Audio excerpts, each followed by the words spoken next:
بسم اللہ الرحمن الرحیم۔ شروع اللہ کے نام سے جو بڑا مہربان رحم کرنے والا ہے۔ السلام علیکم ناظرین۔ حضرت عمر رضی اللہ تعالیٰ عنہ نے کبھی کوئی خواہش نہیں کی۔ ایک دن مچھلی کھانے کو دل چاہا تو آپ اپنے غلام یرکا سے اظہار فرمایا۔ یرکا آپ کا بڑا وفادار غلام تھا۔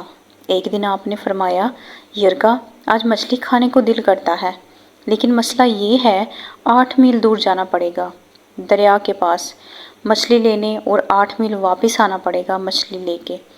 پھر آپ نے فرمایا، رہنے دو، کھاتے ہی نہیں۔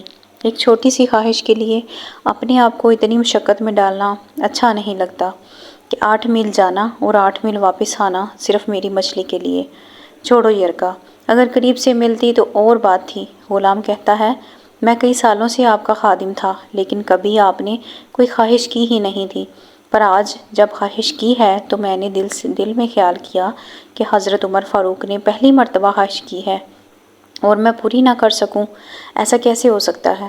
غلام کہتے ہیں، جناب عمر رضی اللہ تعالیٰ عنہ ظہر کی نماز پڑھنے گئے تو مجھے معلوم تھا ان کے پاس کچھ مہمان آئے ہوئے ہیں، عصر ان کی وہیں ہو جائے گی۔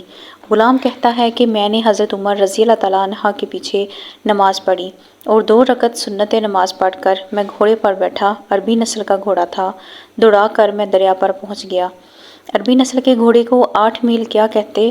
وہاں پہنچ کر میں نے ایک ٹوکرا مچھلی کا خریدا اور حضرت عمر رضی اللہ تعالیٰ عنہ کی عصر کی نماز ہونے سے پہلے میں واپس بھی آ گیا، اور گھوڑے کو میں نے ٹھنڈی چھاؤں میں باندھ دیا تاکہ اس کا جو پسینہ آیا ہوا ہے وہ خشک ہو جائے اور کہیں حضرت عمر فاروق دیکھ نہ لیں۔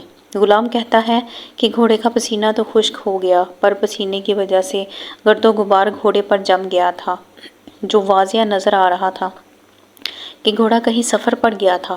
پھر میں نے سوچا کہ حضرت عمر رضی اللہ تعالیٰ عنہ فاروق دیکھ نہ لیں۔ پھر میں جلدی سے گھوڑے کو کنویں پر لے گیا اور اسے جلدی سے غسل کرایا اور اسے لا کر چھاؤں میں باندھ دیا۔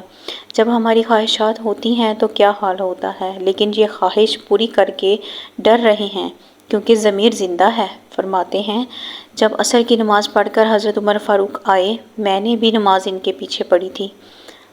گھر آئے تو میں نے کہا، حضور، اللہ نے آپ کی خواہش پوری کر دی ہے، مچھلی کا بندوبست ہو گیا ہے اور بس تھوڑی دیر میں مچھلی پکا کر پیش کرتا ہوں۔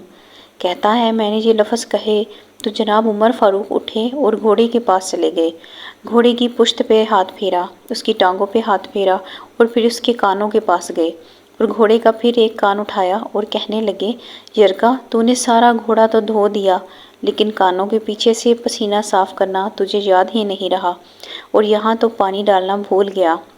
حضرت عمر گھٹنوں کے بل زمین پر بیٹھ گئے اور کہنے لگے، او یار یرکا، ادھر آ، تیری وفا میں مجھے کوئی شک نہیں ہے اور میں کوئی زیادہ نیک آدمی بھی نہیں ہوں، کوئی پرہیزگار بھی نہیں ہوں، میں تو دعائیں مانگتا ہوں، اے اللہ میری نیکیاں اور برائیاں برابر کر کے مجھے معاف فرما دے۔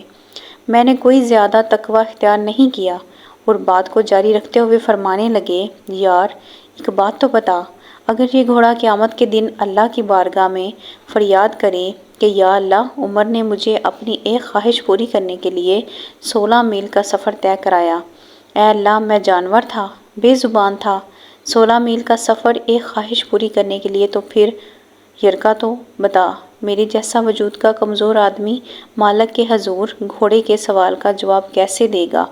یرکا کہتا ہے، میں اپنے باپ کے فوت ہونے پر اتنا نہیں رویا تھا جتنا آج رویا۔ میں تڑپ اٹھا کہ حضور، یہ والی سوچ، یہاں تو لوگ اپنے ملازم کو نیچا دکھا کر اپنا افسر ہونا ظاہر کرتے ہیں۔ غلام رونے لگا۔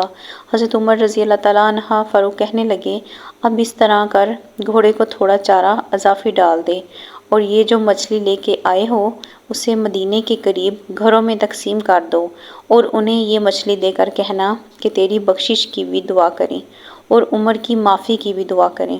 صرف آپ ہی پڑھ کے آگے نہ بڑھ جائیں بلکہ اوروں کو بھی شریک کریں، یہ صدقہ جاریہ ہوگا، اس میں آپ کی تحریر ہزاروں لوگوں کے لیے سبق آموز ثابت ہو۔